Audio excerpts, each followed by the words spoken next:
Hello friends, குழந்தைங்களோட இருமலுக்கான ஒரு சூப்பரான ரெமெடி பற்றி இந்த வீடியோவில் பார்க்கலாம். அதுக்கு நான் சுத்தமான நாட்டு தேன் எடுத்து வச்சுருக்கேன். இதை நீங்கள் 10 மாத குழந்தையிலேருந்தே கொடுக்க ஸ்டார்ட் பண்ணலாம். கையை நல்லா சுத்தமாக கழுவிட்டு ட்ரை பண்ணிவிட்டு உள்ளங்கையில் ஒரு 5-6 ட்ராப் போல் தேன் சேர்த்திக்கோங்க.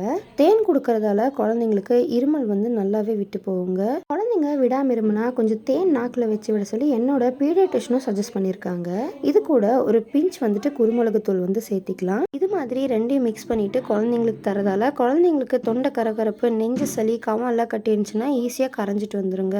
இதை குழந்தைங்களோட உள்நாக்கில் வச்சு விட்டுறலாம். இது குழந்தைங்களுக்கு காரமாக இருக்குமான்னு கேட்டால் தேன் சேர்த்திருக்கிறதால குருமிளகோட காரத்தை தேன் போக்கிடும். மெயினாக இது கொடுத்ததுக்கப்புறமா ஒரு 1/2 அன் ஹவர் காய்ச்சி தண்ணி எதுவும் கொடுக்கக்கூடாதுங்க. அப்படியும் காரம்னா வெறும் தேன் கொஞ்சம் நாக்கில் வச்சு விடுங்க. இந்த ரெமெடியை நீங்களும் ட்ரை பண்ணி பாருங்கள். இந்த வீடியோ யூஸ்ஃபுல்லாக இருந்துச்சுன்னா சேனலுக்கு சப்ஸ்கிரைப் பண்ணி சப்போர்ட் பண்ணுங்கள். தேங்க்யூ ஃப்ரெண்ட்ஸ், பாய்.